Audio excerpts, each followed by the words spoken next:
Hi అండి, welcome to my channel. ఈరోజు నేను చేసే రెసిపీ చికెన్ పచ్చి జీడిపప్పు కర్రీ అండి. ఎలా చేస్తానో ఒకసారి చేసి చూపిస్తాను, మీరు చూడండి.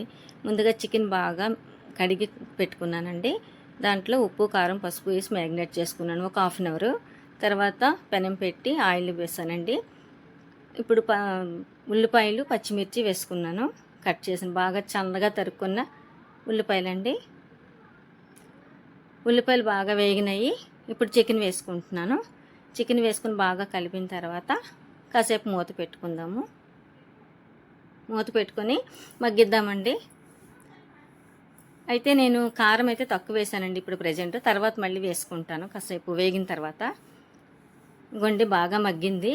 ఇప్పుడు అల్లం వెల్లిపాయ పేస్ట్ వేసుకున్నాను. నేను ఉల్లిపాయల్లో అల్లం వెల్లిపాయ పేస్ట్ వేయనండి, ఎందుకంటే నాకు మాడిపోయినట్టు అనిపిస్తుంది. అందుకే నేను సగం వేగినాక వేస్తాను. ఇప్పుడు జీలకర్ర పొడి, ధనియాల పొడి, గరం మసాలా పొడి అన్నీ కూడా వేసేసుకుంటాను. ఇప్పుడు బాగా వేగనిచ్చి కాసేపు కలిపి మూత పెట్టుకుందాము. వేగిందండి, చూడండి బాగా వేగిపోయింది అసలు ఆల్మోస్ట్. ఇప్పుడు నేను మళ్ళీ కారం వేసుకుంటున్నాను, సరిపడా కారం వేసుకుంటున్నానండి.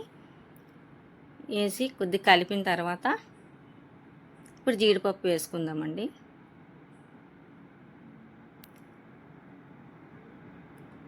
జీడిపప్పు వేసుకుంటున్నాను.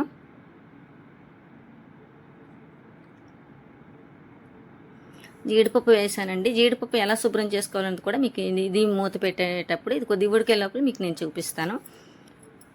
జీడిపప్పుని, జీడికాయలు ఉంటాయి కదండి, అవి 2 హాఫులుగా చేసి అట్లా మధ్యలో ఉంటుందండి పప్పు. అది తీసిన తర్వాత ఆ పచ్చి జీడిపప్పు మనం కొంచెం వేడి నీళ్ళలో వేసుకోవాలి. ఒక 5 మినిట్స్ నానపెట్టిన తర్వాత అది పొట్టు వస్తుందండి. ఆ పొట్టు నేను ఇప్పుడు చూపిస్తాను. ఇదిగోండి ఇలా నానపెట్టాలి. నేను నీటిలో నానపెట్టుకున్నాను, వేడి నీటిలో. అలా పొట్టు తీసుకోవాలండి. పొట్టు తీసుకొని శుభ్రం చేసుకొని పక్కన పెట్టుకున్నాను. అప్పుడు ఫైనల్గా మనం దించుతాం, ఒక 5 మినిట్స్కి దించుతాం అనగా వేసుకోవాలి. ఎందుకంటే పచ్చిది కనుక త్వరగా మగ్గిపోద్దండి. ఇప్పుడు కొత్తిమీర వేసి గార్నిష్ చేసుకొని దించేసానండి. ఇంకా స్టవ్ ఆఫ్ చేసుకుందాము. మీకు నచ్చినట్టయితే లైక్ చేయండి, సబ్స్క్రైబ్ చేయండి. Thank you.